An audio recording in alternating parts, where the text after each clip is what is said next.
नमः शिवाय गुरवे सच्चिदानन्दमूर्तये निष्प्रपञ्चाय शान्ताय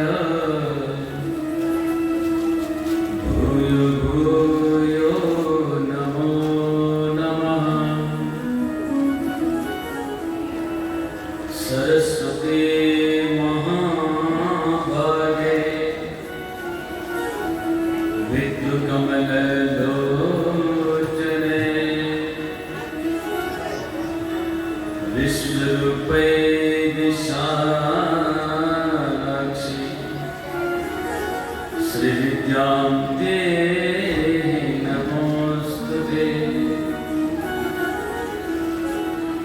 सच्चिदानन्दरूपाय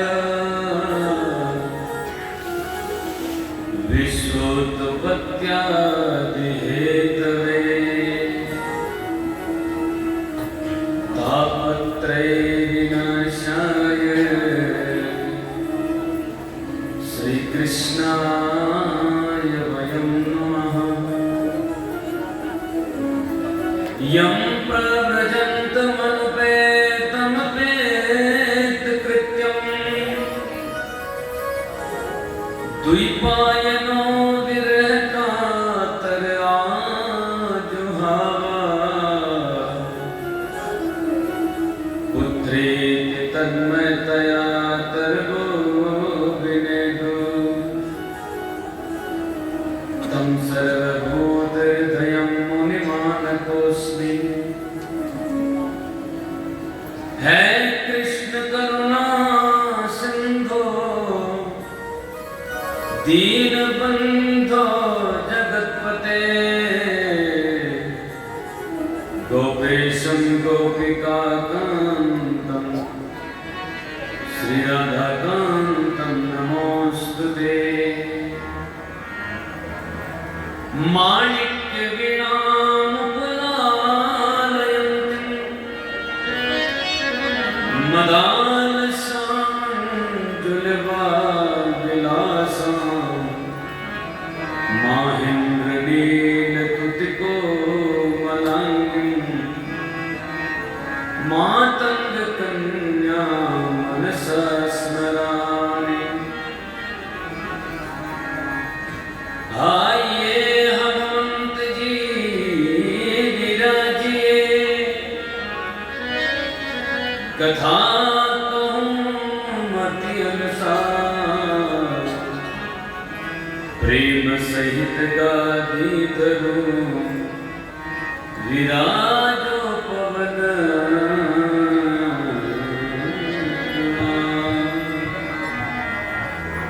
परमविल अनंत अकारण करुणामृणालय भक्तवांचाकर्तव्य तड़ित द्युति पीताम्बरधारी भगवान श्री बालकृष्ण लाल की प्रत्यक्ष प्रतिभाग में मूर्ति श्रीमद् भागवत महापुराण के इस विश्राम दिवस में आप सभी भागवत जन्मादि भक्तवृंद भक्ति मध्य आदरणीय मातृवृंद का विलास से हार्दिक अभिनंदन स्वागत है। प्रत्यक्ष और अप्रत्यक्ष रूप से विराजमान समस्त ब्राह्मणों और संतों के चरणों में मेरा कोटि कोटि नमन। हम आप सभी के भीतर विराजमान उस प्यारे से प्रभु को हम प्रणाम करते हैं। आइए इस विश्राम स्थली की ओर बहती हुई इस ज्ञान गंगा सागर में हम अपने जीवन को अपनावित करें। इससे पूर्व नाम संकीर्तन प्रभु के चरणों में मिलकर के हम करें। मन से बुद्धि को एकाग्र करते हुए तत्पश्चात हम भागवत में प्रवेश करेंगे। आइए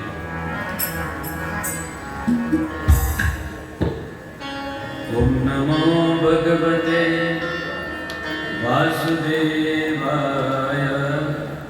ओम नमो भगवते वासुदेवाय।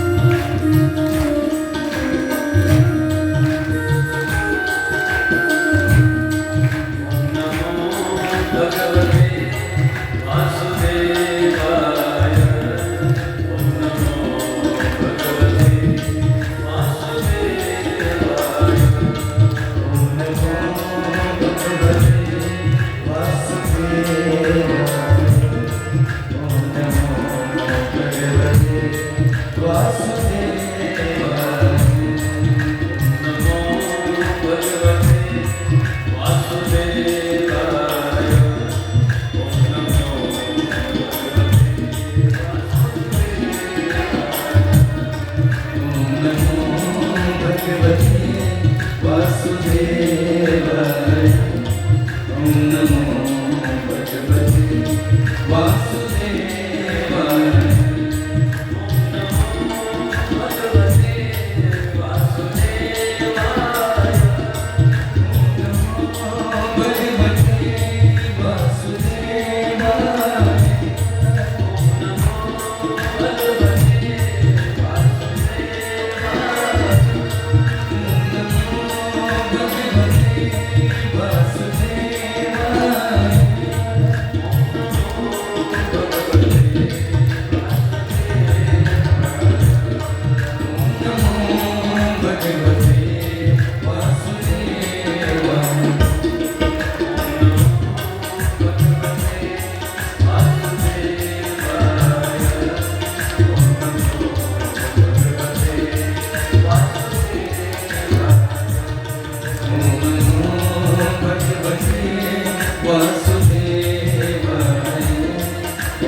जय हो।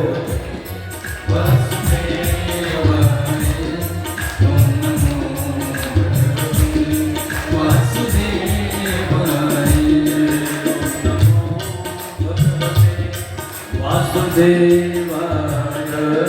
ओम नमो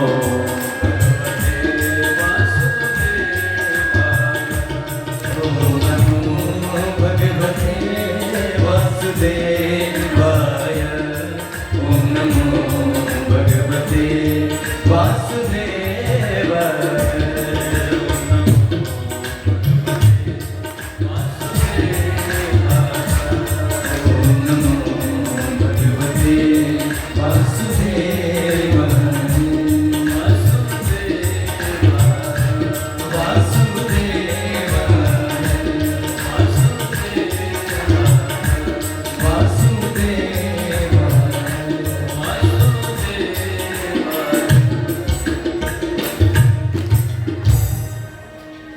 माँ जगदम्बा भवानी की असीम अनुकंपा से संतों, ब्राह्मणों, गुरुओं, पूर्वजों, माता पिता के शुभ आशीर्वाद के फलस्वरूप इस परम पावनी श्रीमद् भागवत गाथा में हम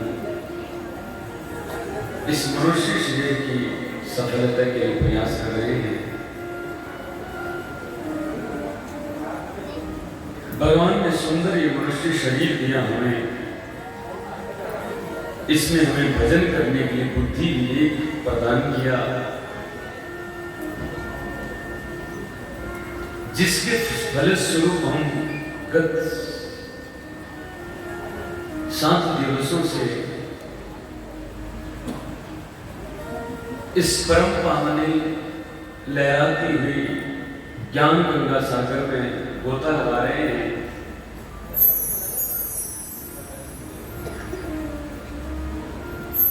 सत्संग में जीवन सुधर जाता है, अपलावित होता है। इस मनुष्य जीवन या मनुष्य योनि का कल्याण होता है। तात वर्ग अपवर्ग सुख धरे अतुला अंग तुलन ताहि सकल मिले जो सुख लग सत्संग।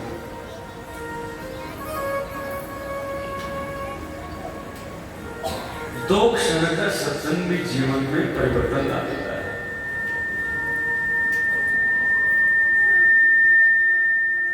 जीवन को परिवर्तित कर देता है। थोड़ा भी सत्संग यदि हमें मिला जीवन में, और यथा वरंदे सत्संग सर्व संगो बहुहिमा, सत्संग यदि हमारे जीवन में है तो कल्याण होता है। तो हमें ये मनुष्य शरीर मिला, इसलिए इस मनुष्य शरीर की कृतार्थ करने के लिए सत्संग जरूरी होता है। और सत्संग निरंतर चलता रहना चाहिए, क्योंकि यदि सत्संग कहीं बीच में कम हुआ तो गड़बड़ हो जाता है।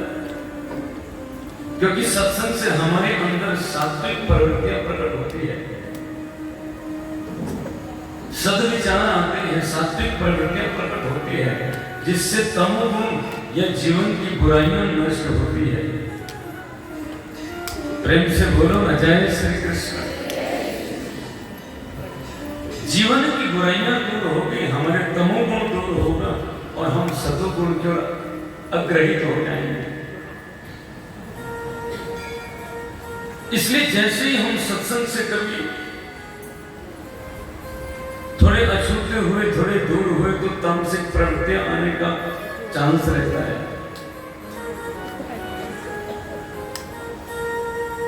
निरंतर सत्संग चल रहा है तो हमारा जीवन, हमारा मन बदलता है। लेकिन यदि इसमें थोड़ा अंतर हो गया, 2-4 महीने हमने सत्संग नहीं किया, कोई कथा श्रवण नहीं की, भजन नहीं किया, तो परिणाम क्या होगा? हमारे अंदर तामसिक प्रवृत्ति चालू हो जाएगी।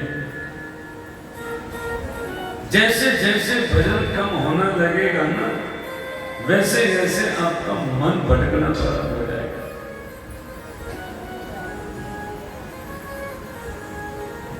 क्योंकि ये मनुष्य को एक घड़े जैसा माना गया है। हमारे जैसा घड़ा होता है ना, वैसे मनुष्य भी घड़े आकार का है। घड़ा में मिट्टी से निर्मित होता है, हमारा शरीर भी मृदा से बना है, भूमि, तेज, जलवायु, आकाश से। कि घटे भिन्नयता आकाश, आकाश यात्यता पुरा, एवं मृते जीवो ब्रह्म संपद्यते पुनः। हमारा शरीर एक घड़े जैसे घड़ा होता है, वैसे ही हमारा शरीर भी है।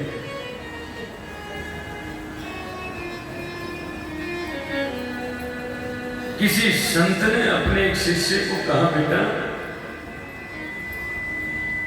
शिष्य ने कहा, गुरुजी ऐसा करो कि मेरे जीवन में सदैव भजन रहे। भजन की क्या महत्ता है? गुरुजी ने उसको समझाने के लिए एक घड़ा दे दिया। उस घड़े में 100 छिद्र थे, छेद थे घड़े में ना, 100 छिद्र। गुरुजी कहने लगे, बेटा कुछ ऐसा करो कि इस घड़े में हमेशा गंगा जल भरा रहे।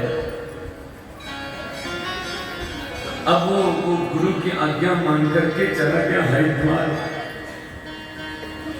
और हरिद्वार में उसने जैसे गंगा जल को भरा घड़ा, और घड़ा को भर करके 2-4 सीढ़ी अभी क्रॉस हुआ ही था कि 100 छिद्र थे तो घड़ा खाली हो गया।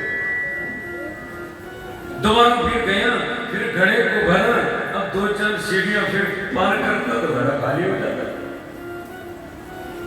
ये सोचने लगा, मेरे गुरुदेव ने कहा है कुछ ऐसा करो कि गंगा जल हमेशा घड़े में भरा रहे। अब समझ में नहीं आता, जब बाहर निकलता तो सब खत्म हो जाता है।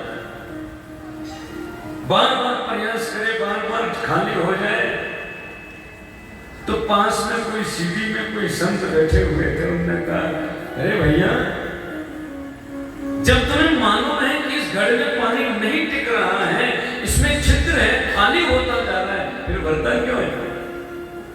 बार बार चलकर किसको भरता है, जो तेरे को मालूम है? उस आदमी ने कहा, गुरुदेव को तो ठीक है, लेकिन मेरे गुरुदेव की आज्ञा है। गुरुदेव ने मुझे कहा है कुछ ऐसा करो कि घड़े में हमेशा गंगा जल भरा रहे। ध्यान से सुनना, महात्मा कह रहे हैं, तुम्हारे गुरु ने बिल्कुल ठीक कहा है बेटा। घड़ा वही श्रेष्ठ है जिसमें जल भरा रहे, जिसमें छेद होता है, वो घड़ा किस काम का है? जब तक जल नहीं है तो फिर घड़ा किस काम का है? खाली घड़े का क्या करना? घड़ा वही श्रेष्ठ है जिसमें पानी भरा रहे। तुम्हारे गुरु ने बिल्कुल ठीक कहा है। लेकिन ये कहने लगा, महाराज फिर करूं क्या? जैसे बाहर आता हूं, घड़ा खाली हो जाता है।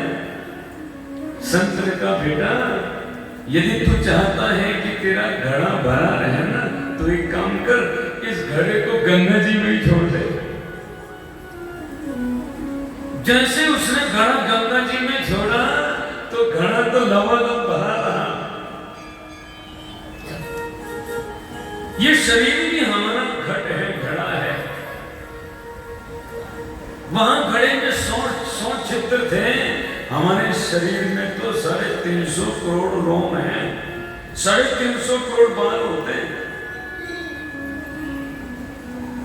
यहां तो करोड़ों छिद्र हैं, वहां 100 छिद्र के होते, घड़ा थोड़ी देर में खाली हो जाता है। यहां तो करोड़ों छिद्र हैं।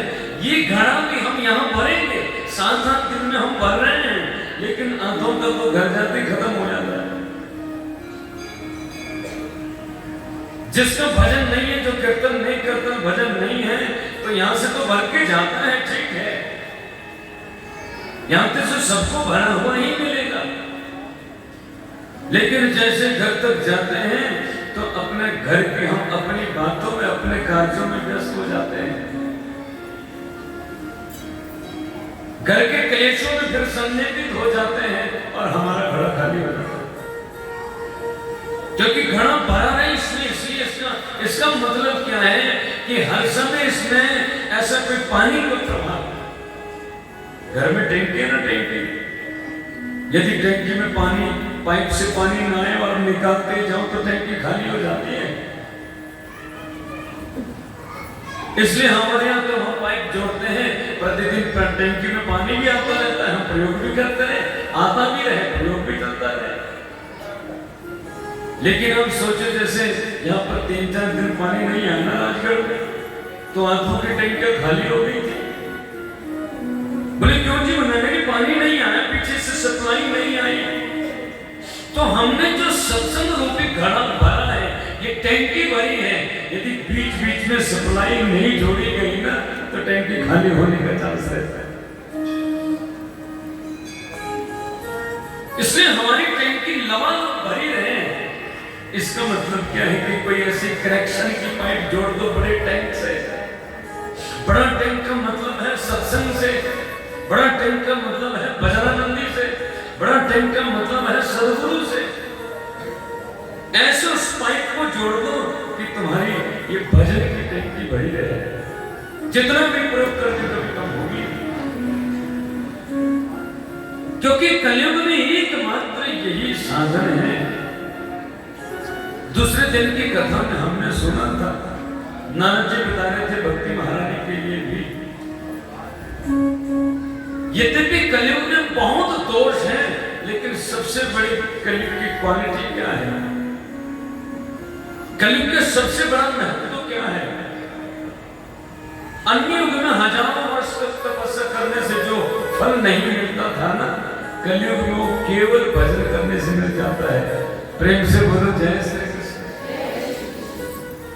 क्योंकि यत् फलम नास्ति तपसा न योगेन समाधिना तत्फलम लभ्यते सम्यक् कलो केशव कीर्तना।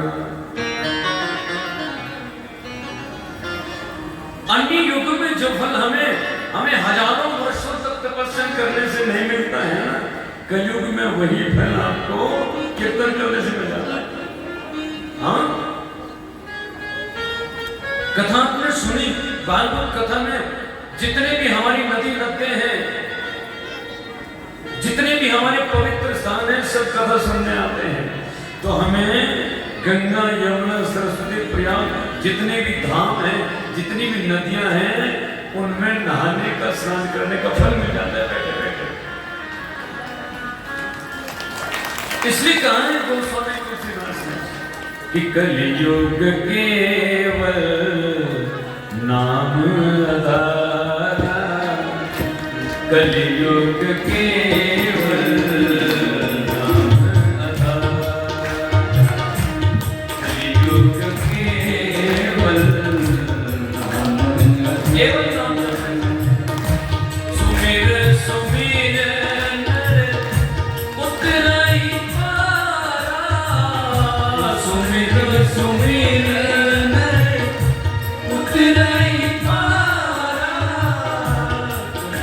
कलियुग केवल नाम आधारा, कलियुग केवल नाम आधारा। योग यज्ञ जब अनुष्ठान जब भी वो फल नहीं है, क्या कहते हैं? योग न जाके न ज्ञान न जाना, योग न जाके न ज्ञान न जाना, एक आधार गुण गाना, एक आधार इसलिए कलियुग केवल नाम आधारा, कलियुग केवल नाम आधारा। सुमिर सुमिर नर उतराई पारा, सुमिर सुमिर नर उतराई।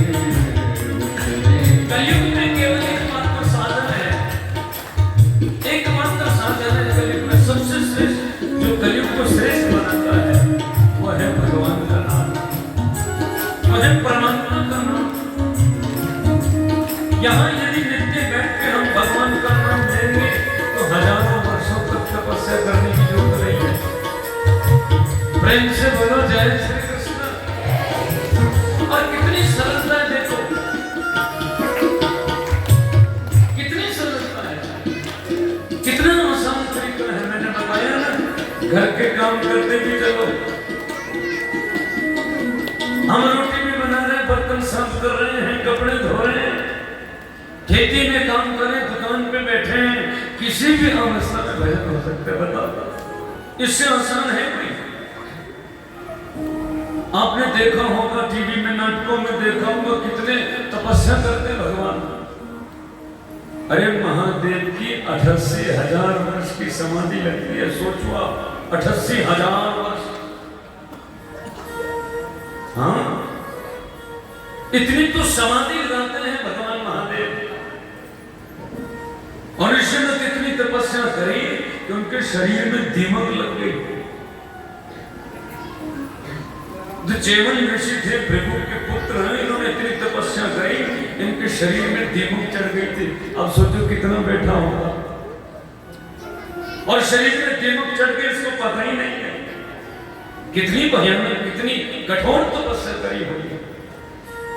और कलयुग वालों को बड़ी फैसिलिटी है, कुछ नहीं करना है। जिस हाल में रहो, जहां भी रहो, केवल मात्र नाम लेना है और कुछ करना ही नहीं है। कोई वैदिक मंत्र हो, संपुटित मंत्र हो, कोई बीज मंत्र हो, उसको चलते फिरते नहीं बोलना चाहिए। जैसे गायत्री मंत्र है, गायत्री मंत्र को गाना मना किया गया है। गायत्री मंत्र को सब कोई नहीं बोल सकता, यज्ञ में ध्यानी संध्या माते ही बोल सकता है। इसलिए गायत्री मंत्र सबको नहीं, मना किया गया, बोलना नहीं चाहिए। ब्राह्मण में देखे होंगे आपने, केवल स्वाहाकार ही करते हैं, मंत्र को बोलते नहीं है, क्योंकि गायत्री मंत्र हमारा कोहिनूर है। इसलिए ओम अक्षर जिसमें लगता है या गुरु द्वारा प्रदत्त हो, बीज अक्षर जिसमें लग जाए गुरु द्वारा प्रदत्त हो तो ठीक है, यदि गुरु तुम्हें सही समझे, वरना तो बोलना मना किया गया है। हाँ, नाम मंत्र उसको कहीं भी गाओ, कोई प्रॉब्लम नहीं है। भगवान का नाम कहीं भी गाओ, इसमें कोई दिक्कत नहीं है। नाम संकीर्तन आप कहीं भी कर सकते हैं। श्री कृष्ण गोविंद हरे मुरारी, हे नाथ नारायण वासु। इसको कहीं भी जपो, खेती करते हुए जपो, कपड़े धोते जपो, किसी भी अवस्था में बोलो, कोई प्रॉब्लम नहीं है। लेकिन बीज मंत्र को तो सावधानी से बोलना चाहिए। इसलिए कलयुग में विशेषता हर समय भजन करो, क्योंकि मैंने अभी टैंकी की बात बताई थी, नहीं बार बार कनेक्शन, जैसे हम मोबाइल है, मोबाइल को यदि बार बार चार्ज नहीं करोगे तो बैटरी डेड हो जाएगी, खत्म हो जाएगी। हमारी बैटरी जो भजन रूपी मिली, इसमें चार्जिंग नहीं लगेगी ना, तो खत्म होने का चांस रहता है। इसलिए हमें जहां भी मौका मिले, यहाँ मिले कहीं और मिले, जाओ कथा सुनते रहो, कीर्तन। आजकल तो टीवी चल रहा है, टीवी पे देखो। और ये कथा, ये दर्शन टीवी, दर्पण टीवी पर भी आप देख सकते हैं, लाइव हो रही है। और हमारे नाम से भी एक यूट्यूब चैनल है, पंडित इंद्रपाल शर्मा करके, उसमें भी आप सुन सकते हैं। आजकल बहुत साधन है हमारे पास, आप जैसे भी सुनो, जैसे भी करो, लेकिन बैटरी चार्ज होती रहती है। इसलिए तो हमारे यहाँ क्या है, सुबह शाम दोनों समय संध्या का वो बताया गया है ना, कि संध्या के समय कुछ काम नहीं करना चाहिए, घर का दूसरा 2 वक्त में केवल और केवल भगवान का भजन होना चाहिए। तो इससे क्या हमारी चार्जिंग होती रहेगी, दुर्विचार मन में नहीं आएंगे, सब विचारों का प्रवेश हो जाएगा।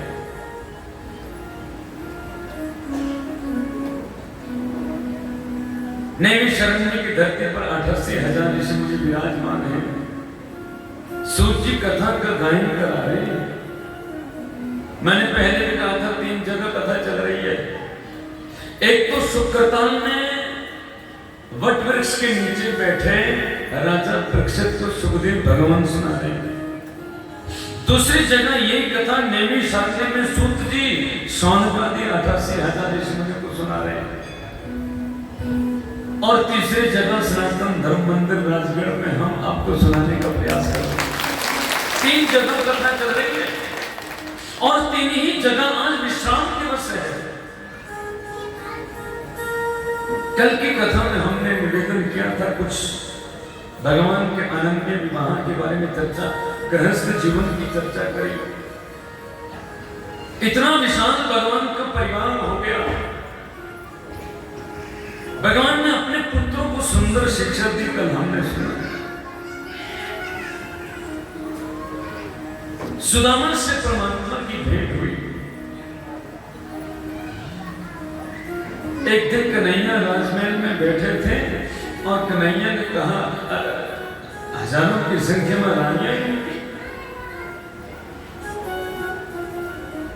राजमहल में बैठे नाना, लेकिन ध्यान कहीं और एक हो गया है। रुक्मिणी, सत्यभामा, जामवंती, मित्रवृंदा, ये भद्रा, लक्ष्मणा, कालिंदी, सारी पटरानियां सामने बैठ गई, कन्हैया को पता ही नहीं। मैंने निवेदन किया तो पहले दिन से ही, मन पर यदि हमारा नियंत्रण नहीं है ना, तो शरीर आपका यहीं बैठा हो कोई फायदा नहीं। शरीर कथा में बैठा है और मन तो तुम्हारा घर में भाग रहा है, मन तो तुम्हारा घर में घूम रहा है, मन तो तुम्हारा दुकान पे घूम रहा है, तो फिर कथा में बैठने का कोई मतलब नहीं है। कई बार हमारे ऐसी कोई समस्या हो जाती है किसी रिश्तेदारी में, ध्यान हमारा वहां चला जाता है, हम बैठे रहते हैं, आंखें खुली होती है, हमारे सामने से आदमी चला जाता है, हमें पता ही नहीं चलता।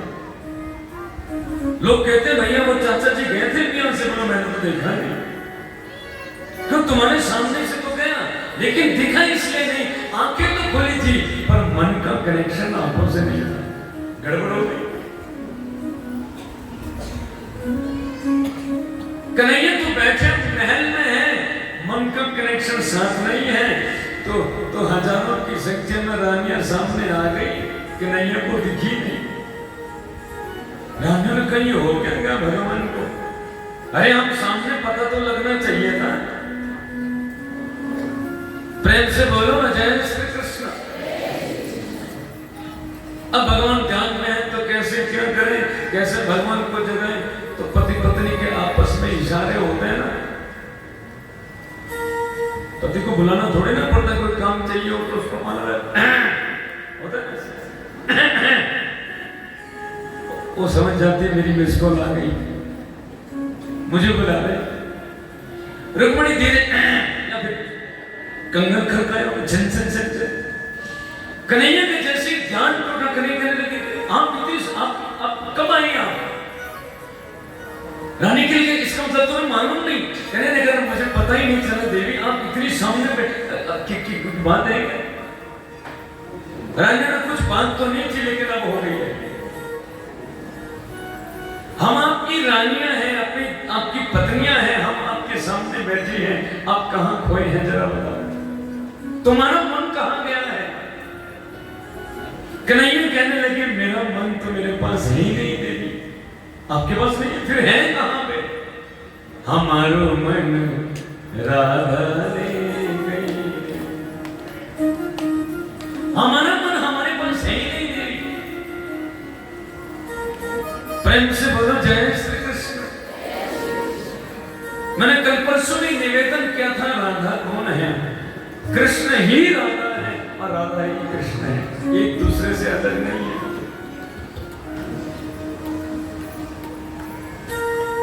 कन्हैया कह रहे हैं रानियों से, तो कह रहे हैं हमारा मन कहां है? राधा ले गई, राधा ले गई, राधा ले गई रे, हमारो मन राधा ले गई। हमारा मन हमारे पास नहीं है, राधा के पास है। कन्हैया कह रहे आइए मिलकर के गाए 2 मिनट, क्या पता हमारा मन का मयूर भी राधा रानी के चरणों में लग जाए, क्या पता हमारे मन की तरंग भी इनके चरणों से जुड़ जाए। तालियों की सेवा करते हुए हमारो मन राधा ले गई रे,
ओ विश्वान दुलारी राधे, ओ विश्वान दुलारी राधा, करके गई मिलने के वादे, मिलने के वादे, ओ करके गई मिलने के वादे, करके गई मिलने के वादे, आंखों से पति आकर की वो, आंखों से आंखें गई कुछ कानों में कही गई रे, हमारी राधे, राधा ले गई रे, हमारो मन राधा ले गई, हमारो मन राधा ले गई, हमारो मन राधा ले गई, अरे राधा ले गई, राधा ले गई, राधा ले गई, राधा ले गई, राधा ले गई, राधा ले गई, राधा ले गई, राधा ले गई, और राधा ले गई रे, हमारो मन राधा ले गई, हमारो मन राधा ले गई। जय हो।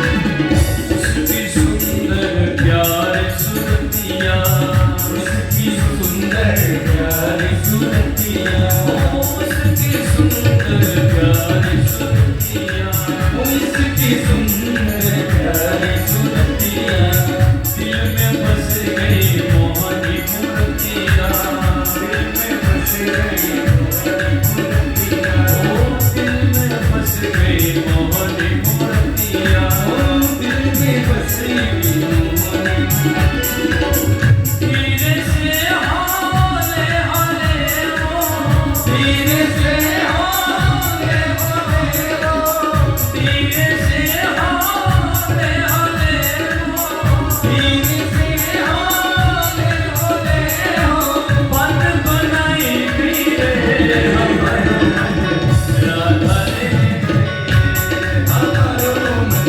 राधा ले गई, हमारो मन राधा ले गई, हमारो मन राधा ले जय हो।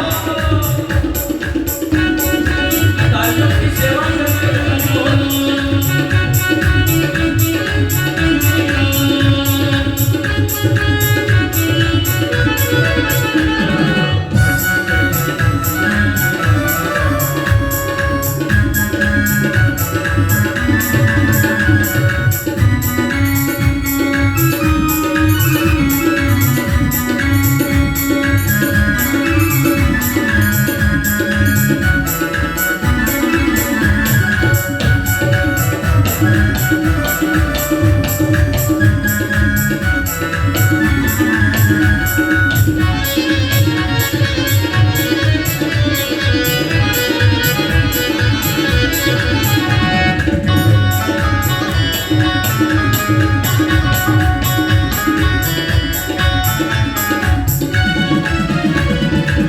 कान्हा ने जब बनिया पकड़ी, वो कान्हा ने जब भैया पकड़े, ओ श्यामा ने जब बनिया पकड़ी, श्यामा ने जब भैया पकड़े, गिरती राधे अकड़ी अकड़ी, उनकी राधे अकड़ी अकड़ी, ओ गिरती राधे अकड़ी अकड़ी, वो गिरती राधे अकड़ी अकड़ी, नैनों से जादू करती हो, नैनों से जादू करती हो, नैनों से जादू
मेरा मन मेरे पास है ही नहीं,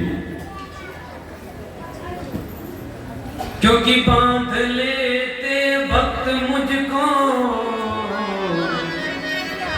प्रेम की जंजीर में,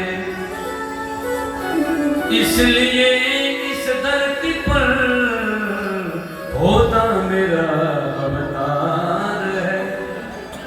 ये भक्त मुझको प्रेम की जंजीर में बांध लेते हैं देवी, इसलिए इस धरती पर मेरा अवतार होता है।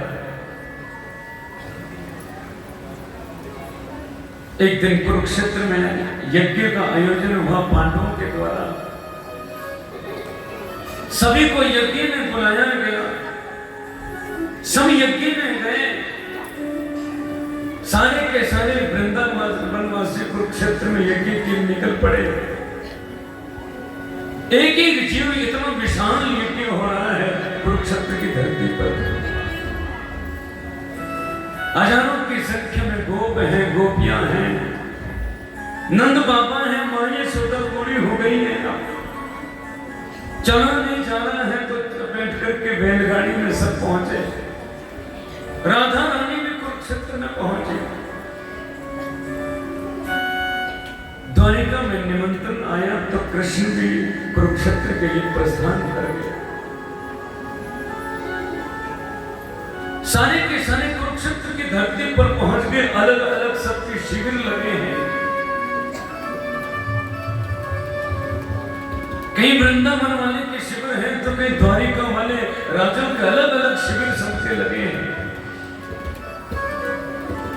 ये कन्हैया की जो रानियां हैं ना, इन्होंने सोचा, मन में विचार किया, हमने सुना है कि कृष्ण राधा से बहुत प्रेम करते हैं, और कन्हैया कह रहे थे मेरा मन मेरे पास नहीं है, जरा हम मिलके तो है राधा से। ऐसा है कि राधा में जो हमें नहीं है, क्यों कन्हैया हमसे अधिक राधा को चाहते हैं? ऐसा है कि राधा में जरा हम देख के तो है। थोड़ा डीले डाल को थोड़ा सा ऐसा देख के हैं, हम हैं कि राधा में जो हम में नहीं है। ये रुक्मिणी इत्यादि रानियां कुछ 4-5 इकट्ठी होकर के राधा के पास चली गई। इन्होंने कहा भैया खाली कैसे जाए, एक दूध का गिलास भर करके ले गई।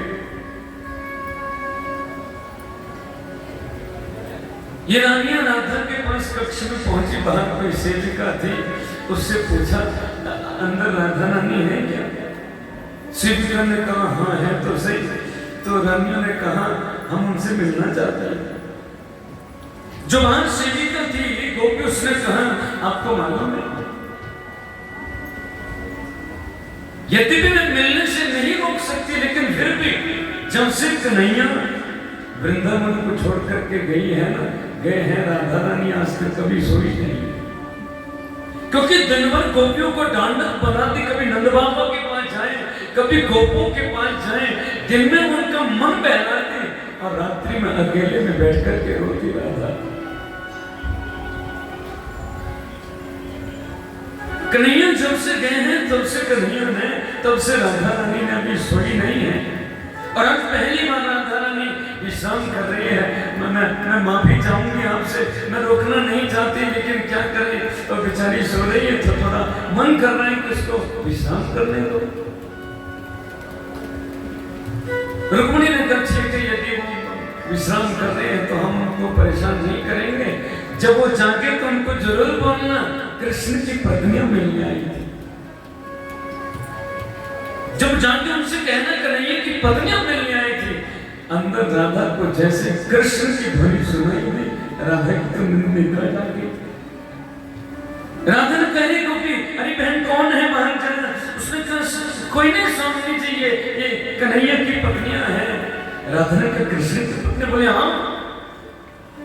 दौड़ मार करके राधा बाहर पहुंच गई और कन्हैया की पत्नियों के चरणों में दंडवत प्रणाम किया। कन्हैया की पत्नियों के चरणों में गिर गए। रुक्मिणी कहिए कि क्या कर रही हैं आप हमारे? अब राधा ने कहा तुम्हारा संबंध कन्हैया से है ना। जिसका संबंध कन्हैया से है वो मेरा ईश्वर है, जिसका संबंध भगवान से है वो मेरा परमात्मा है। जिसके मन में हृदय है, जिसके हृदय में भगवान है, जिसके हृदय में कृष्ण है, समझ लो मेरा इष्ट है, वो मेरा भगवान है।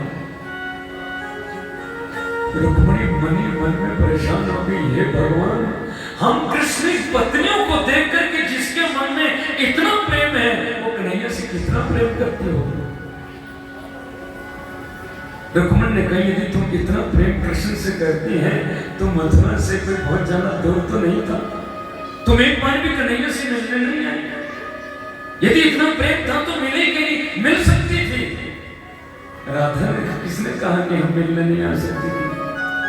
हम मिलने आ सकती थी, लेकिन मेरे कारण मेरे स्वामी को कोई तकलीफ हो, इसलिए हम, क्योंकि कन्हैया ने कहा है देवी मैं अपना कार्य करने के लिए जा रहा हूं, तुम्हें प्रतीक्षा करनी पड़ेगी। और यदि हमारे कृष्ण ने कह दिया, यदि मेरे स्वामी ने कह दिया तो मेरे लिए प्रश्न का कोई बचता नहीं है, मेरे पास कोई शब्द नहीं बचते हैं देवी।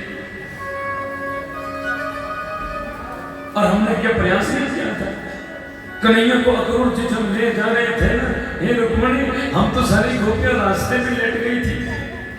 नहीं कृष्ण है तो हमें क्यों जीना है? कृष्ण हमें, हमारे प्राण है। जैसे प्राण निकल जाने के बाद शरीर व्यर्थ हो जाता है, वैसे ही कन्हैया के जाने के बाद हम व्यर्थ हैं। हम रास्ते में लेट के कन्हैया उतरे और कन्हैया ने मुझे एक बात कही, देखो यदि तुम नहीं जाने दूंगी तो मैं बिल्कुल नहीं जाऊंगा, लेकिन यदि तुमने रोका तो मैं अपने माता पिता को कारागार से कैसे छुड़ाऊंगा? कैसे मैं संतों को दर्शन, कैसे गोपियों को दर्शन दूंगा, कैसे राजकन्या को मुक्त करूंगा मैं? हम हमारे स्वामी के रास्ते में बाधा बने, इसलिए मैंने एक इशारा किया, हजारों की संख्या में गोपी रास्ते से हट गए। एक नहीं है, यदि तुम्हारे हमारे अकेले रहने से, जुदा होने से तुम प्रसन्न होते हो तो हम यही हमारे लिए उचित है कि मेरे रोने से तुमको जो आए हंसी। ये प्रेम की प्रकाशा है कि मेरे रोने से तुमको जो आए हंसी, तुम रो के नदियां बहती रहूं। यदि मेरा स्वामी प्रसन्न है, यदि मेरा प्रियतम प्रसन्न है, मुझे क्या लेना है शरीर से? पानी पानी हो गई रुक्मिणी, हे भगवान हम तो परीक्षा लेने के लिए आई थी। रुक्मिणी ने कहा हमारा ये भाव नहीं था राधे, हम बस आपका दर्शन, ये हम दूध लाए हैं आपके लिए।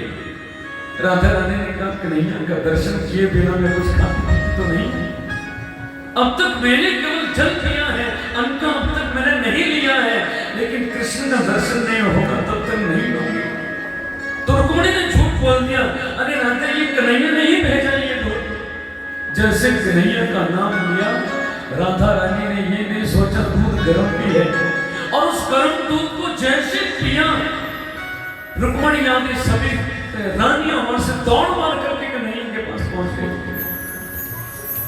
कन्हैया से कहने लगी तुम्हें मालूम है ये राधा तुमसे कितना, अरे हम दूध का गिलास लेके गए थे, तुम्हारा नाम लिया, उसने एक क्षण ये सोचा नहीं दूध गर्म है कि कैसा है, उसने सारा दूध पी लिया, चरणों में प्रणाम करा। रुक्मिणी ने कहा कन्हैया तो राधा को दर्शन को जाकर जैसे चरणों में प्रणाम किया ना, तो कन्हैया के चरणों में नीचे तलुओं में छाले पड़े थे। रुक्मिणी ने कहा स्वामी कहाँ गए थे आप? जब हम गए थे इसके पीछे कहाँ गए? अरे आपके पांव बिल्कुल ठीक थे, हम तो रथ में आए हैं, आप पैदल चलने छाले पड़े कैसे? ध्यान से सुनना। कन्हैया कह रहे गोपियों, अरे रानी तुम गई थे ना दूध लेकर के राधा के पास, और तुमने गर्म दूध राधा को दिया, और राधा के चरण, राधा के हृदय में मेरे चरण विराजमान है, उसने मेरे चरणों को हृदय में विराजमान कर रखा है। अंदर गर्म को लग गया और मेरे पांव में छाले पड़ गए। रुक्मिणी कहती है नहीं, मेरे जीवन की एक ही इच्छा है, मेरे जीवन की एक ही अभिलाषा है, मैं राधा के चरणों की दासी बन जाऊं। अरे हमें तो राधा से ईर्ष्या हो गई थी। राधा तो त्याग की मूर्ति है, राधा तो प्रेम की मूर्ति है। तो करुणा में कृष्ण प्रिया भव पार लगा देना।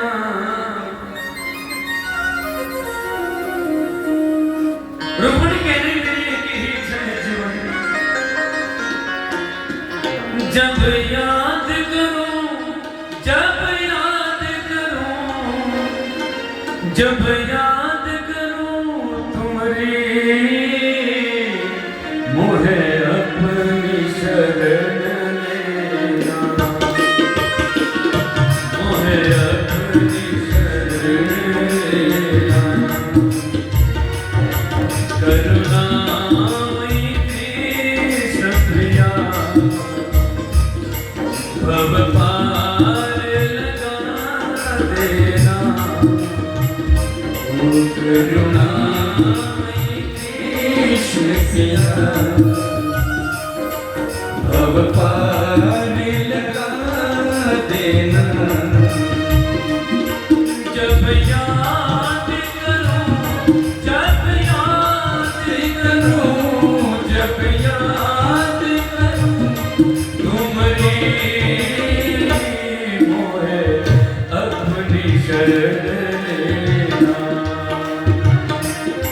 मोहे अपनी शरण लेना।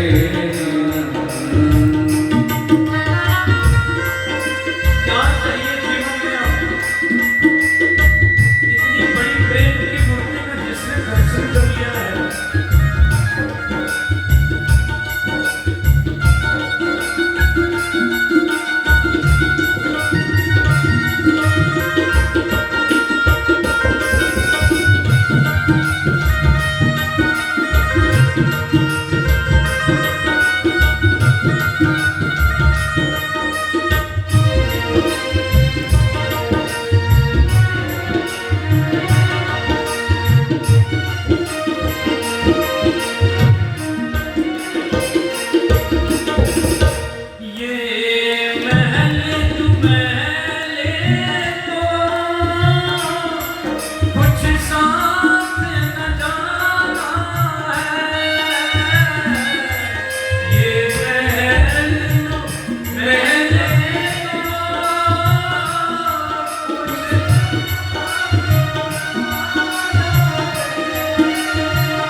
चिड़िया कब से आकर पंछी उड़ जाता है, पंछी उड़ जाता है। मेरे मन पर कष्ट पड़े, मेरे बहने लगे नैना। जब याद करूं, जब याद करूं, जब याद करूं तुम्हारी, मोहे अपनी शरण, ओ मोहे अपनी शरण लेना।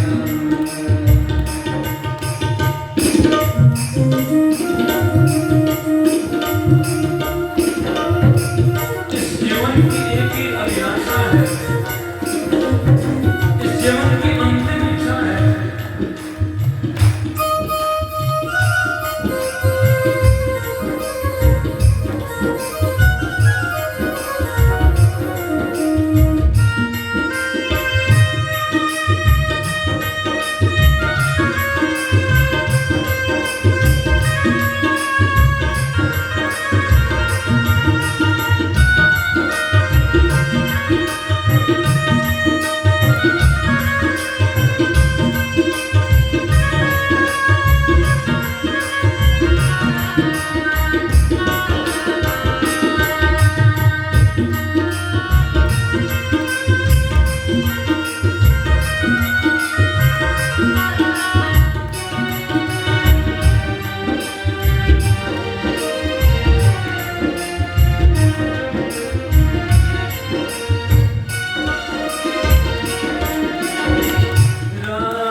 बिल्कुल न सके नैना,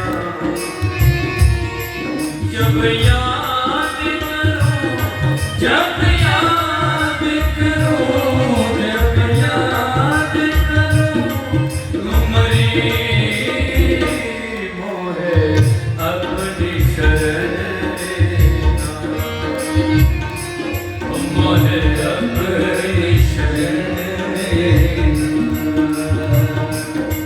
करुणामयी कृष्ण प्रिया भव पाए लगा देना, करुणामयी कृष्ण प्रिया भव पाए लगा देना, जब याद करूं, जब याद करूं, जब याद करूं तुम्हारी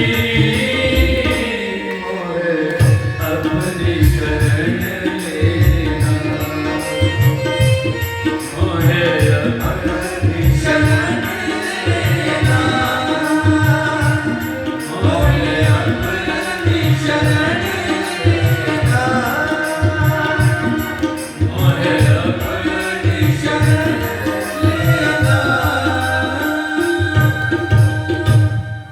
कि लकड़ी जली कोयला बनी, कोयला जला भैरा, मैं बिरहन ऐसे जली कोयला भई मरा। कृष्ण की पत्नियां समझ गई राधा के हृदय को, राधा के ज्ञान समर्पण को। कन्हैया प्रातःकाल उठी तो अपने शिविर से कन्हैया और बलराम वृंदावन के शिविर की ओर चल पड़े, जहां नंद बाबा देवकी ठहरी हुई है। ध्यान रखना, जब से कन्हैया वृंदावन को छोड़ करके गए हैं, पहली बार भेंट हो रही है, पहली बार भेंट हो रही है देवकी और वसुदेव से। कक्ष में गए अंदर कृष्ण और बलराम, देवकी वसुदेव के, देवकी यशोदा और नंद बाबा के सेवक के अंदर। कन्हैया ने चरणों में प्रणाम किया, बलराम ने मां प्रणाम। यशोदा ने कहा कौन है आप? कृष्ण सोचने लगे मेरी मां ने मेरे को नहीं पहचाना। अरे देवी, इसने मेरे को नहीं पहचाना, मेरी मां ने। सखी कहने लगी दासी तुम्हें मालूम है, जब से तुमसे गए हैं ना वृंदावन को छोड़ करके, देवी की आंखों इसके तेरी माता यशोदा की आंखों से अश्रु की धारा रुकी नहीं है। जब से तुम गए तब से रोती ही रही है, इसकी रोते रोते आंखों की रोशनी ओझल हो गई है।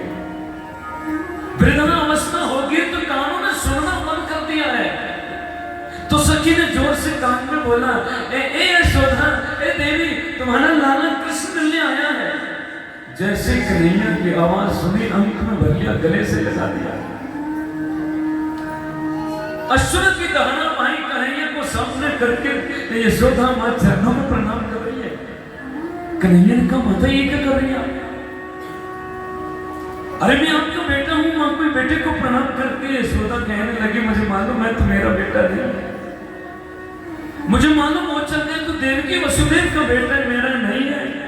बेटा यदि इस मां से कभी कोई गलती हुई हो ना, उसको क्षमा करना। मैंने न जाने कितने दंड तेरे को, कितनी सजाएं तेरे को अपना पुत्र जान करके दी। कन्हैया कहने लगे मां तुझे किसने बता दिया मैं तेरा बेटा नहीं हूं? मां क्या होती है मैंने तेरे पास ही आकर के जाना।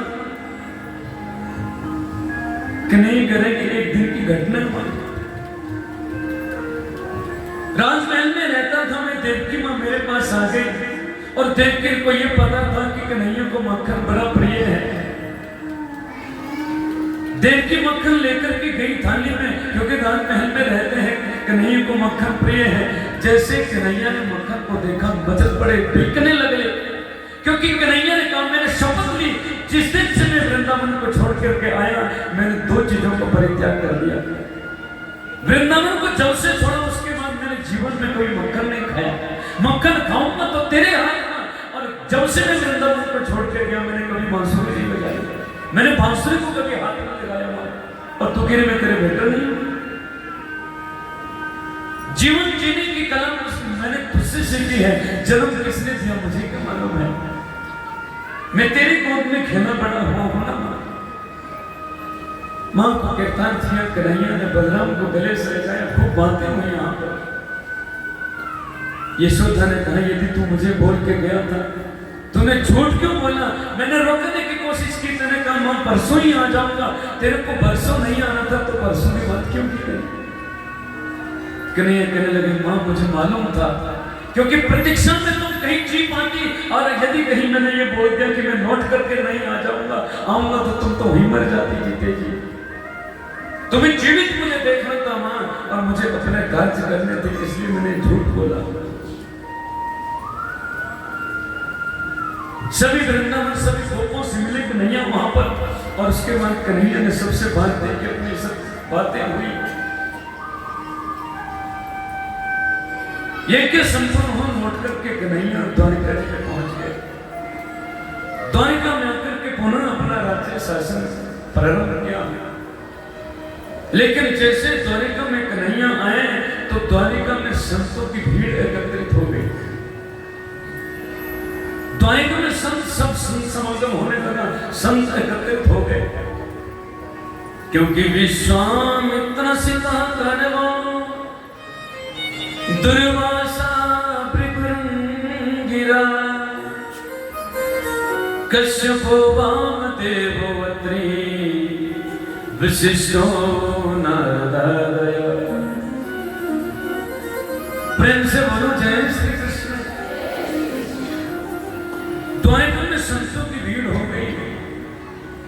संतों ने मन में विचार कर लिया क्योंकि कन्हैया का अब समय पूरा होने वाला है। ये कृष्ण कभी भी हमें छोड़कर के जा सकता है। संतों ने कहा हम इसको देखना चाहते हैं, हम इसको दर्शन के लिए संतों ने द्वारिका के बाहर डेरा लगा दिया। यद्यपि कन्हैया ने अपने बच्चों को बढ़िया शिक्षा दी थी, बेटा जीवन में कभी संत ब्राह्मण गौ का अपमान मत करना, परंतु फिर भी पता नहीं इन बच्चों के मन में क्या भाव आ गया। इन्होंने देखा संतों का इतना मेला लगा, इतने संत इकट्ठे हुए हैं। और हमारे दादाजी पिताजी कहते हैं संतों का कभी अपमान मत करना। प्रेम से बोलो जय श्री कृष्ण। पता नहीं इन बच्चों के मन में क्या भावना जागृत हो गई, इन बच्चों के मन में क्या भावना आ गई। इन्होंने आज सोचा क्यों ना संतों की परीक्षा हो जाए, क्यों ना इन संतों की परीक्षा ली जाए।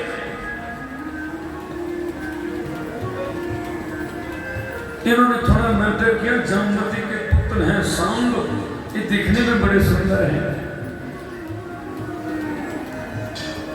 ये दिखने में बड़े सुंदर हैं। इनको एक स्त्री बनाया, एक नारी बनाया, सुंदर बढ़िया साड़ी वाड़ी इनको बनाई। और अब सोचने लगे संतों की परीक्षा कैसे लें।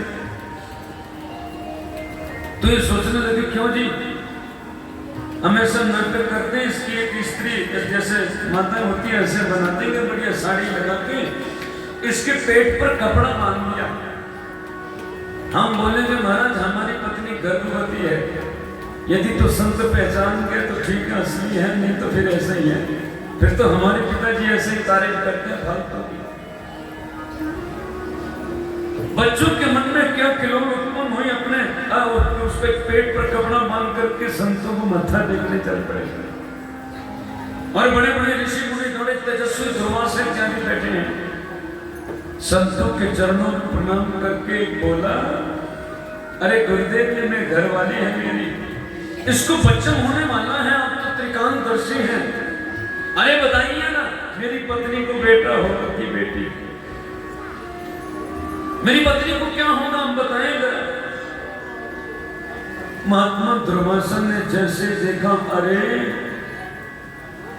भगवान के पुत्र होकर के संतों का अपमान करते हैं, संतों की परीक्षा लेते हैं। महात्मा दुर्वासा ऋषि को क्रोध आ गया और कहा सुनो, तुम्हारी जो पत्नी है इससे न तो बेटा होगा न बेटी होगा क्या? कि जनश्यति वे मंदा मुस्लिम कुलनाशनम, ये तुम्हारी जो घरवाली है इससे न तो बेटा होगा न बेटी, एक मुस्लिम जन्म लेगा जो तुम्हारे कुल का विनाश कर देगा। प्रेम से बोलो जय श्री कृष्ण। इन बच्चों ने दौड़ मार करके डर के मारे अपने कक्ष में गए। जैसे पोटली को खोला, उस पोटली में लोहे का मूसल मिला। अरे क्या करें इस मूसल के, तो सच में संतों की बात सही हो गई। इन्होंने इस मूसल के बारीक टुकड़े किए। अरे नहीं रहेगा, बांस ना बजेगी बांसुरी, इसको समुद्र में फेंके। कैसे मानेगा? समुद्र की लहर आई, और लहर आई तो फिर ये जो बारीक टुकड़े थे किनारे करके इससे जहरीली घास पैदा हो गई। कर्म नहीं हो गया साथ, जहरीली घास प्रकट हो गई उससे। एक टुकड़ा कोई मछली ने निकल लिया, एक पहनिया था तीर बनाने वाला, वो मछली उसके पास गई तो उसमें से लोहे का टुकड़ा निकला, इसने अपने तीर पे लगा दिया। शिकार करने को काम आएगा। प्रेम से बोलो जय श्री कृष्ण।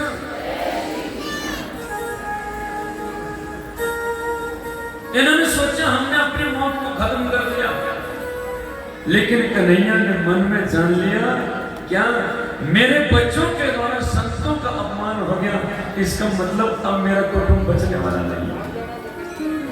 मैंने बच्चों को समझाया था जीवन में ध्यान रखना, कोई भी गलती हो जाए माफी होगी, लेकिन गलती से भी संत ब्राह्मण और गौ का अपमान मत करना। और मेरे बच्चों ने गलती कर दी, यदि गलती हुई तो दंड मिलेगा, इसका मतलब मेरा कोई बचने वाला नहीं है।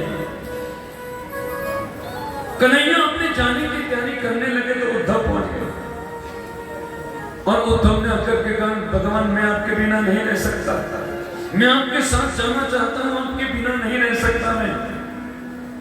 कन्हैया ने कहा सुनो, यह आदमी अकेला आया है और अकेला ही जाएगा। उद्धव यदि तुमने जन्म लिया तो तुझे भी मरना पड़ेगा, और मैंने कृष्ण ने जन्म लिया तो मुझे ये शरीर छोड़ना।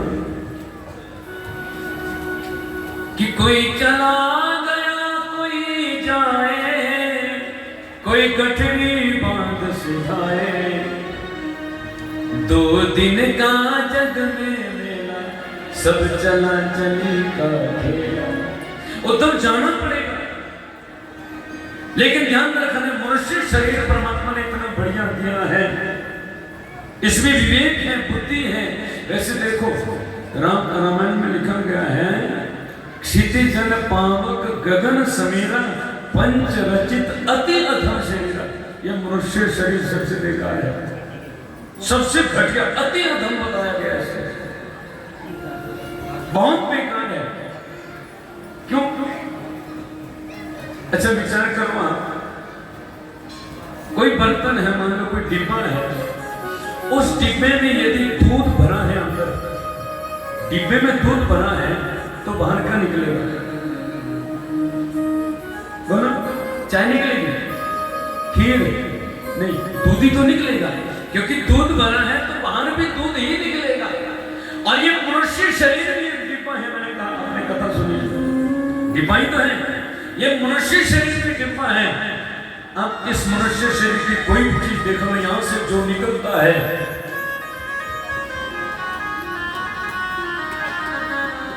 कान में उंगली कर दो ना, वैसे बढ़िया निकलता है कि घटिया? सर्दी हो गई, जुकाम आ गया, बढ़िया हो गया,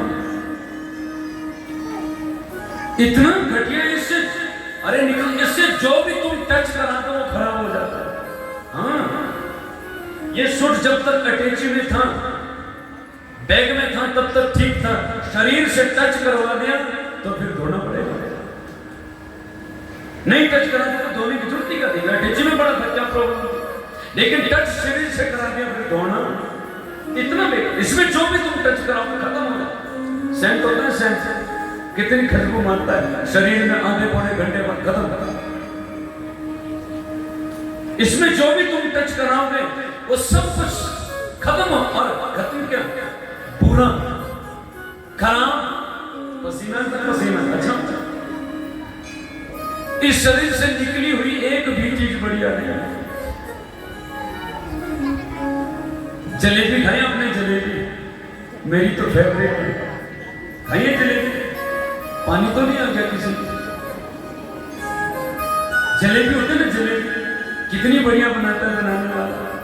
मान लो जलेबी, मानो कि हम जलेबी खा रहे, जलेबी खाओ, उस जलेबी को मुख में डालो, मुंह में थोड़ा चबाओ और चबाने के बाद फिर हाथ में निकालो वापसी,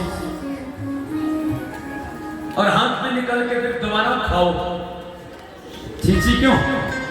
तुम्हारे तो मुंह है, तुम्हारा ही मुंह है, तुम्हारा ही हाथ है, गड़बड़ कहां हो गई? बोलो भाई।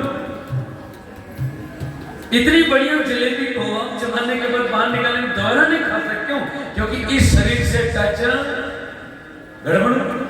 इस शरीर से जो, अरे जलेबी ये तो मैं बाहर निकालने की बात बोल रहा हूं, अंदर जाने के बाद क्या होता है ये मैं व्यासपीठ से नहीं बताऊंगा। प्रेम से बोलो जैसे।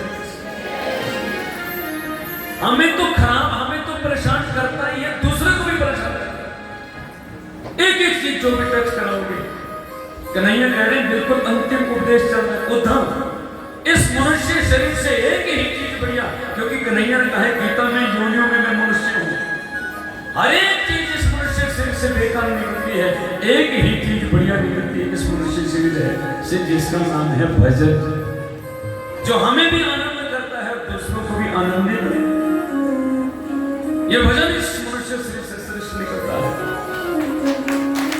उद्धव को सुंदर ज्ञानों उपदेश दिया, बद्री के आश्रम की ओर चले गए उद्धव जी। सारे के सारे यदुकुलवासी प्रभास क्षेत्र की ओर निकल गए पिकनिक मनाने के लिए। प्रभास क्षेत्र में गए तो वहां पर उन्होंने, प्रेम से बोलो जय श्री कृष्ण।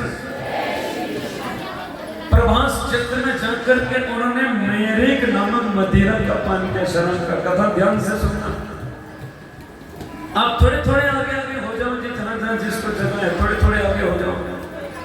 अगर जगह है कोई बीच में तो आगे हो जाओ थोड़े थोड़े।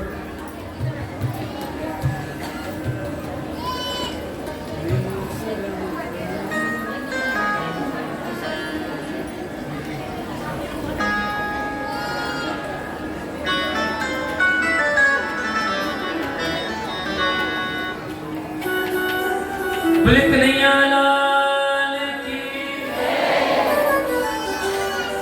हमारा बड़ा सौभाग्य है, हमारे बीच यहाँ के स्थानीय विधायक श्रीमती रीना कश्यप जी विराजमान है। आपका बहुत बहुत स्वागत है व्यासपीठ से।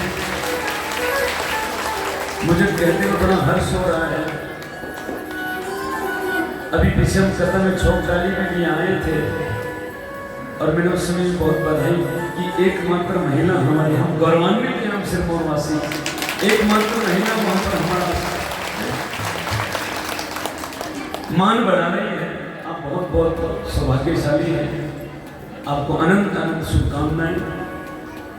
और मैं तो अक्सर कहा करता हूं, राजनीति वही श्रेष्ठ होती है जो धर्म नीति पर चले। मुझे किसी पार्टी से कोई लेना देना नहीं है, लेकिन ये बिल्कुल सही है, मैं बिल्कुल दावे से कहता हूं, जो राजनेता सत्संग में नहीं आए उसको वोट भी नहीं देना चाहिए। हाँ, मैंने तो किसी प्रसंग में कहा भी है शायद, यदि तुम बच्चों की शादी भी करो तो और कुछ देखो ना देखो, नौकरी है, घर मकान है, देखो ना देखो, ये जरूर देखो कि कथा कीर्तन में जाता है कि नहीं, भंडारे में सेवा करता है कि नहीं। कि सरहस्यं धनुर्वेदं न्याय पथस्तथा तनुचास्यं विद्यां राजनीतिं च खड्विधां। राजनीति वही श्रेष्ठ होती है जो धर्म नीति पर चलती है, जो धर्म के पथ पर चलती है। और मुझे ये बताते हुए बड़ा हर्ष हो रहा है कि इन्होंने मंदिर में 2 कमरों के निर्माण के लिए 2 लाख रुपए की घोषणा करी है।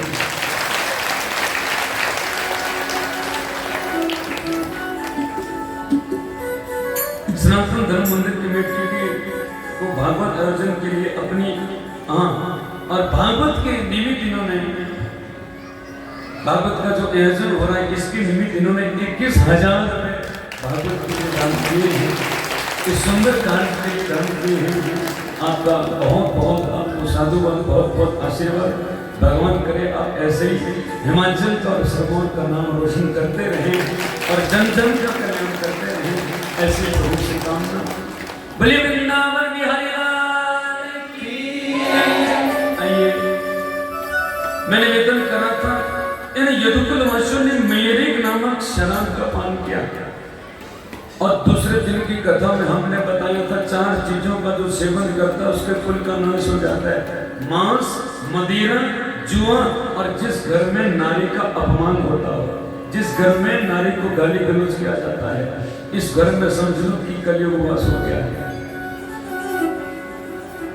इन लोगों ने जैसे शराब का पान करना प्रारंभ किया, लड़ने लगे आपस में, हाथापाई हो गई और वो जो जहरीला घास था ना, यही घास एक दूसरे पर मारने लगे, मौत हो गई, मृत्यु हो गई। बलराम जी तो समुद्र में समा गए। कन्हैया पीपल के वृक्ष के नीचे बैठे हैं प्रभास क्षेत्र में। जिस मछली से निकाला था ना, बहेलिए ने तीर पे लगाया था। ये शिकारी शिकार खेलने के लिए गया, इसको पता नहीं झाड़ियों के बीच में से देखा लाल लाल कोई हिरण जैसा। इसने जो तीर चलाया और तीर कहीं और नहीं, कन्हैया को लगा। लाल लाल कुछ और नहीं था, कन्हैया के चरण थे पांव। जैसे पहुंचा मेरा शिकार मर गया होगा, कन्हैया को देखा, चरणों में प्रणाम किया। प्रभु मुझसे गलती हो गई। कन्हैया ने कहा कैसी गलती? जानते नहीं तुम कौन हो? पूर्व जन्म में तुम बाली थे। मैंने जब तुम्हें छुप करके मारा था, तुमने भी कहा था छुप के तुम्हें भी मार सकता हूं। मैंने कहा तुम भी मार देना, मौका मिलेगा। क्योंकि जागी रही भावना जैसे प्रभु मूर्त दिन देखी कैसे। और ये शरीर मुझे मिला है तो मुझे भी जाना पड़ेगा, सावधानी से सुनना। आकाश मंडल में देवता विराजमान है, शंकर है, ब्रह्मा है, इंद्र है, सब देख रहे हैं कन्हैया का शरीर जाता गया। कथा ध्यान से सुनना, बिल्कुल अंतिम चरण प्रति पर चल रही है। सारे देवता आकाश, ब्रह्मा सोच रहे ब्रह्मलोक में कन्हैया आ जाए, इंद्र सोच रहे स्वर्ग में आ जाए, शंकर सोच रहे कैलाश पर जाएंगे कहां, ब्रह्मा कन्हैया का शरीर कहां जाएगा। अब ये बिल्कुल आंखें खोले हैं, लेकिन आदमी कितनी देर खोल सकता है? बीच में पलक तो झपकनी पड़ती है ना। जैसे पलक झपकी, कन्हैया का शरीर ज्योत रूप में परिणित हो गया, ज्योत रूप में बन गया।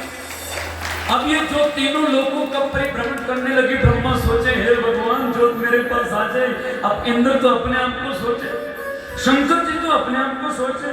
ये जो तीनों लोगों का परिभ्रमण करते हुए करते करते करते राजगढ़ में पहुंच गई और राजगढ़ में आकर के भागवत में प्रविष्ट हो गई। पहले भागवत को केवल भागवत बोला जाता था। कन्हैया की हृदय की ज्योत जब भागवत में समाहित हो गई तो इसी भागवत का नाम पड़ गया। बोलिए भागवत भगवान की जय। कन्हैया ने कहा कलयुग के लोग भागवत के रूप में मेरा दर्शन करेंगे, मैं शब्द रूप में आऊंगा और लोगों के कर्मों से हृदय में चला जाऊंगा। भगवान ने अपने 125 वर्ष की शिव लीला को समेटा। सुखदेव मुनि राजा परीक्षित को सुनाने, राजन अब तक जो तुमने मुझसे पूछा मैंने तुम्हें सुनाया, जो तुमने प्रश्न किया मैंने उसका जवाब दिया। अब एक प्रश्न मेरा है, तुम्हें जवाब देना पड़ेगा। परीक्षित ने कहा पूछो गुरुदेव। देखो सुखदेव भगवान ने परीक्षित से पूछा और मैं आपसे पूछ रहा हूं, प्रश्न ध्यान से सुन लो। मेरी 7-8 दिनों की मेहनत है, बहुत सोच समझ करके बोलना, क्योंकि मैंने बहुत जोर लगा करके समझाया है हम कौन हैं। आपको मालूम है राजगढ़ वाले को हम कौन हैं, और जो ये जानता है हम कौन है ये ब्रह्म ज्ञानी होता है। तो आप सारे ब्रह्म ज्ञानी हो, सोच समझ के बोलना प्रश्न का जवाब। सुखदेव भगवान कहने, राजन एक बात का जवाब दे दो, क्या तुम मरोगे? क्या तुम्हारी मृत्यु होगी? बताओ राजगढ़ वालों, जल्दी से बताना, कथा का समय हो गया है। क्या तुम मरोगे? जोर से बोलो। क्यों?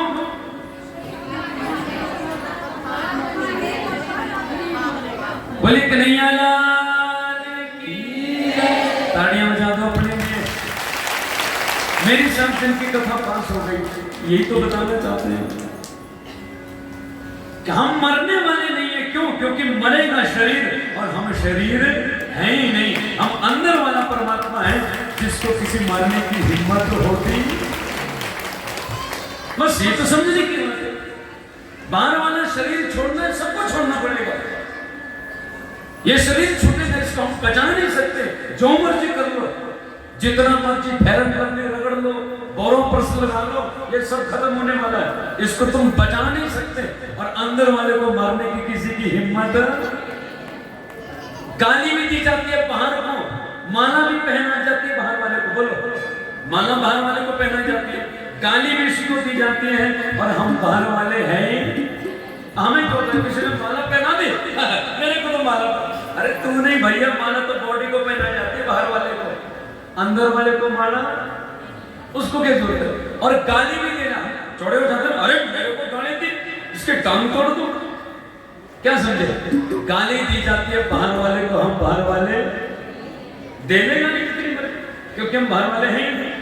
इसलिए प्रॉब्लम भी यही है, क्योंकि हमने शरीर को अपना मान रखा है। शरीर इसलिए जरूरी है। मैंने एक उदाहरण दिया था, सर्दी आने वाली आ गई। सर्दी में रजाई लेते हैं। रजाई में मुख्यतः 3 चीजें होती है, ध्यान से सुनना। एक होती है रुई, और रुई को व्यवस्थित करने के बाहर होता है गिलाफ। गिलाफ बोलते हैं। और गिलाफ को धो नहीं सकते ना रजाई को, इसलिए बाहर कवर लगाते हैं बढ़िया। आप ये बताओ, गर्मी गिलाफ में होती है कि कवर में? गर्मी किसमें? गिलाफ में, कवर में कि रुई में? सीधी से गर्मी रुई में होती है। तो ऐसा करो, सर्दियां तो रुई अपने ऊपर ठोक लो, सुबह उठ के इकट्ठी कर लेना। क्यों नहीं? यदि रुई को व्यवस्थित रखना है तो गिलाफ होनी जरूरी है, और उसको हम धो नहीं सकते, इसलिए बाहर कवर का होना भी। क्या समझे? अंदर जो बैठा है श्वास रूप में, वो अंदर रुई खास तो है वो, लेकिन रुई को हम ऐसे नहीं रख सकते, इसलिए बाहर ये गिलाफ का होना। और गिलाफ कैसा भी हो, काला भी हो सकता है, श्वेत भी हो सकता है ना, गिलाफ गड़बड़ हो सकता है, इसलिए बाहर होता है कवर। मैंने श्वेत पहन रखा, तुमने लाल पीले पहने, क्यों? ठीक है, इसको हम बार बार धो सकते हैं, बार बार चेंज कर सकते हैं। अंदर वाला हमें, बाहर वाले हम। परीक्षण का मेरा काम पूर्ण हो गया। अब तुझे राजन कुछ भी सुनाने की जरूरत है। अब चाहे तक्षक ना आए, जो मर्जी तेरे को कोई मार नहीं सकता। लो जी, राजा तक्षक अपने घर को लौटे, घर में जाके जन्मेजय ने पूरी स्टोरी करनी, कोई अंदर ना आने पाए। तक्षक ना के पुष्प में बैठा सूक्ष्म रूप से, क्योंकि राजा तक्षक पूजन करते थे। जब पूजन करने लगे, ये फूल में बैठा था सामने। ध्यान से सुनना, राजा तक्षक पूजन कर रहे हैं, तक्षक का पुष्प में सूक्ष्म रूप से छुपा हुआ है। मौत क्या होती है? सूक्ष्म होती, दिखती है मौत? बोलो भाई, दिखती नहीं है। यमदूत दिखते, यमदूत डरावने होते हैं, दिखते नहीं है। मौत कभी दिखती, क्या समझे? सूक्ष्म रूप में होगी। फूल में सूक्ष्म रूप में तक्षक नाग छुपा हुआ था। राजा जैसे पूजा कर रहे थे, तक्षक नाग ने बड़ा आकार बना दिया। तक्षक नाग कहना कि मैं तेरे को मारूंगा। राजा कहना पागल हो गया है, ये तो सारे राजगढ़ वाले को पता है। तो किसको मारेगा? तो बाहर वाले को मारेगा, मेरे को मार, क्योंकि मैं अंदर वाला हूं, मेरे को तो मार ही नहीं सकता। तक्षक नाग ने डस लिया, बाहर वाला शरीर गया, पंचमूर्ति को जला दिया, और अंदर वाला मुक्त हो गया। बोले प्रक्षण जी महाराज की। शौनकादि 88,000 ऋषि मुनि को सूत जी, देखो एक जगह कथा पूर्ण हो गई। शौनकादि 88,000 ऋषि मुनि बैठे सूत जी की शरण में। उन्होंने कहा, हे ऋषियों, मैंने तुम्हें सुनाया तीनों युगों का। आगे आने वाला कलयुग है। कलयुग की आयु है 4,32,000 वर्ष। अभी 5.5 के आसपास हुए हैं, अभी तो ठीक से कलयुग आया भी नहीं है। ये कलयुग जब अपनी अंतिम सीमा पर होगा, तो हमारे यहाँ एक और अवतार भगवान का होगा, 24वां। कि संबल ग्रामस्य मुख्यस्य ब्राह्मणस्य महात्मना भुवने विष्णु यशसा कल्कि प्रादुर्भविष्यति। संबल ग्राम में विष्णु यज्ञ ब्राह्मण के यहाँ एक भगवान का अवतार होगा जिसको कल्कि नाम से जाना जाएगा। बोले कल्कि भगवान की। सोचिए कहने के ऋषियों, मैंने आपको जो आपने कहा था सब कुछ सुनाया था। ऋषियों ने कहा बाबा वो तो ठीक है, लेकिन फिर भी भागवत को छोड़ने का मन नहीं कर रहा है। इस भगवान को नाम का छोड़ने का मन नहीं कर रहा है। सूद करने लगा, फिर क्या है, क्या करें, टाइम 12:30 हो गए, विश्राम तो करना पड़ेगा। ऋषि ने कहा नहीं बाबा ऐसा करो ना कि लहरी बहती रहे, हम भगवान से कुछ कहना चाहते हैं। ऋषि ने कहा क्या कहना चाहते हैं? ले लो शरण कन्हैया, दुनिया से हम हैं हारे, नहीं ठोरना ठिकाना, नहीं ठोरना ठिकाना, फिरते हैं मारे मारे। भाव से तालियों की सेवा कर लो। 15 मिनट में तुम्हें कोई नहीं बोलेगा ताली बजाने के लिए। ये दर्शन केवल ऋषियों के नहीं, हम आप सभी के, हम भी तो घूम रहे हैं दुनिया में। ले लो शरण कन्हैया, दुनिया से हम हैं हारे। ले लो शरण कन्हैया, दुनिया से हम हैं हारे।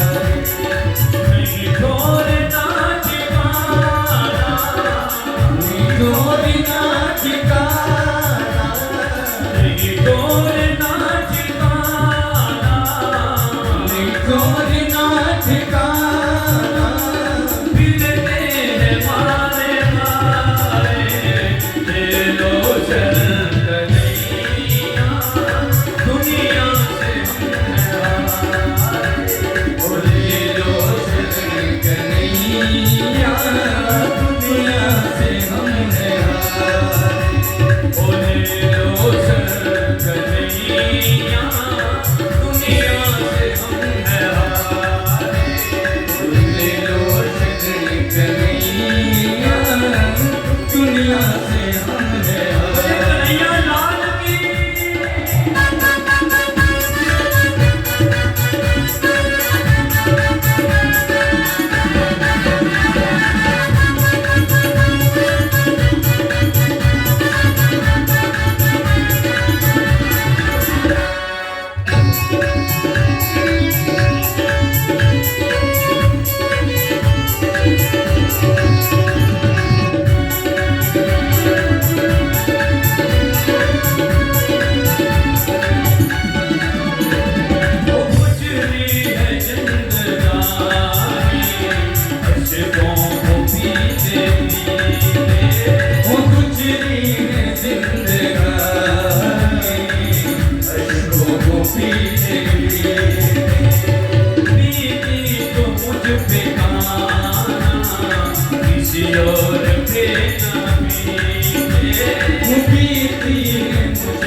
घर की हर कमी देते हैं जख्म सारे, देते हैं जख्म सारे, देते हैं जख्म सारे, देते हैं जख्म सारे। वो मिलती नहीं दवाएं, ले लो, ओ ले लो, ले लो, ले लो शरण कन्हैया, दुनिया से हम डराए। बोले लो शरण कन्हैया, दुनिया से हम नहीं छोड़ना ठिकाना, नहीं छोड़ना ठिकाना, नहीं छोड़ना ठिकाना, छोड़ना ठिकाना। मिलते हैं पारे पारे, ले लो, ओ ले लो, ले लो शरण कन्हैया, दुनिया से हम आए। बोले लो शरण कन्हैया, दुनिया से हम वो दुनिया से हम डराए, दुनिया से हम वो दुनिया से हम डराए, वो दुनिया से हम वो दुनिया से हम डराए। वो दुनिया से हम कन्हैया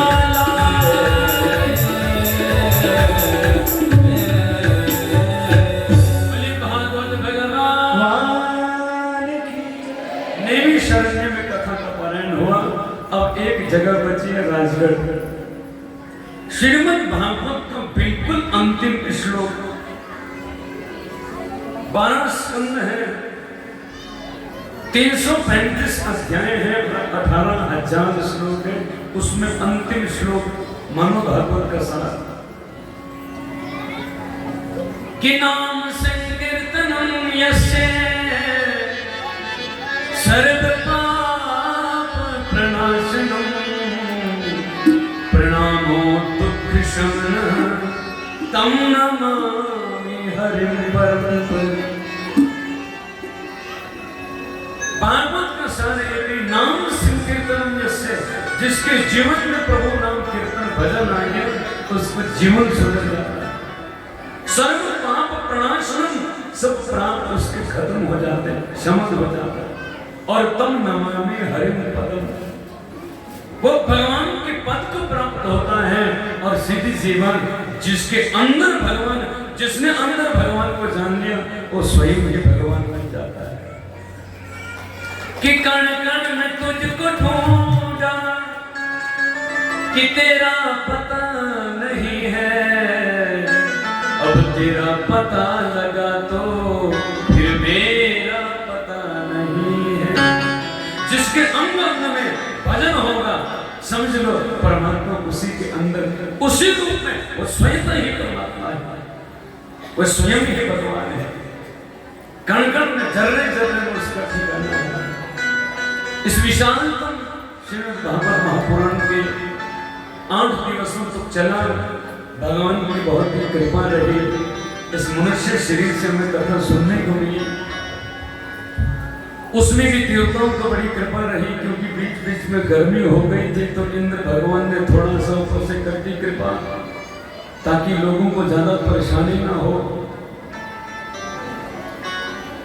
मैंने निवेदन किया था, कथा का प्रमाण है सफलता का। 3 चीजों में से एक भी चीज हो जाए तो कथा सफल है। कथा के मध्य में, शुरू में और अंत में, विश्राम में 3 में से एक भी चीज हो जाए तो कल्याण है। लेकिन हम तो सौभाग्यशाली हैं। वो 3 चीजें कौन सी हैं? कथा के शुरू, बीच और अंत में कोई संत आ जाए, ब्राह्मण आ जाए या बारिश आ जाए तो समझ लो हमारा यज्ञ संपूर्ण है। और ये तो बिल्कुल भी मुझे बताने की आवश्यकता ही नहीं है। ब्राह्मण तो यहाँ से, यहाँ पर 2-3 दिन पहले से डेरा जमाए हुए हैं। और बारिश का तो कहना ही क्या, और संत भगवान भी हमारे बीच में विराजमान है। इनके चरणों में कोटि कोटि नमन। हम पर कृपा करने के लिए भगवत रूप में यहाँ पर पधारे हैं। तो संत भगवान की कृपा रही और इसके बाद हमारे जो ब्राह्मण विप्र मंडली है, प्रेम से बोलो जय श्री कृष्ण। हम कथा कुछ नहीं करते, हम जो कथा करते हैं इन ब्राह्मणों के दम पर करते हैं। ये ब्राह्मण इतना वैदिक मंत्रों से जो तप तैयार करते हैं ना, उसी तप के बलबूते पर कथा होती है। और उसमें भी हमारे आचार्य श्री समाजदत्त जी जो रिश्ते में तो मेरे ससुर भी हैं, हाँ, लेकिन आचार्य पदवी पर हैं।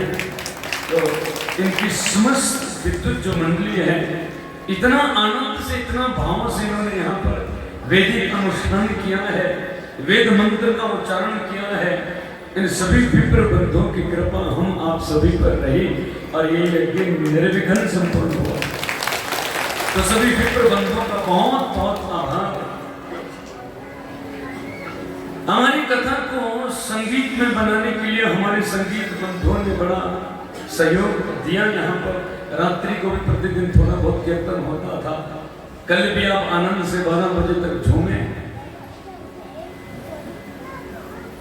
क्योंकि कलयुगी मनुष्य है, मेरी आवाज आप तक कैसे पहुंचे, इसलिए हमारे जो ये साउंड वाले भैया हैं वाल्या जी, इनका बड़ा बड़ा आभार, बड़ी बड़ी कृपा रही। आपको बैठने के लिए स्टेज और सबके लिए टेंट वाले का जैसा भी जो भी प्रबंध था, उनको बहुत बहुत शुभकामनाएं, बहुत बहुत आभार। विशेष रूप से जो भंडारे बनाने वाले हैं और जो बरताने वाले हैं, वो तो बहुत गजब के हैं। इतना सुंदर और स्वादिष्ट भोजन और इतना सुंदर उनको बरताने की व्यवस्था जो उन्होंने करी, इसके लिए बहुत बहुत भगवान मेरा भागवत भगवान इन पर कृपा करे, हमेशा इनके जीवन में आनंद बरसा रहे, ऐसी मेरी प्रार्थना भागवत भगवान से। हमारे लिए जो अलग से भोजन बनाने वाले हैं, शुभम भैया ने बड़ी सेवा करी है। और ये कथा आप इसके बाद भी और अपने क्षेत्र में सुन सको, इसलिए हमारे जो दर्पण टीवी के ये हमारे विशेष भैया और ये सारी इनकी जीवन के लिए बहुत बहुत शुभकामनाएं, बहुत बहुत साधुवाद। जन जन में भक्ति का प्रसार करवाने के लिए मीडिया का जो उन्होंने सहयोग दिया, इसके लिए बहुत बहुत आभारी। और मैं विशेष रूप से जो यहाँ पर सेवक लोग हैं, जो नित्य प्रतिदिन सफाई की सेवा करते हैं, भंडारे के बाद यहाँ पर मत्था टिकाने में हमारी माताएं और ये कमेटी के सारे लोग जो मदद करते हैं, इन सेवक बंधुओं का बहुत बहुत आभार।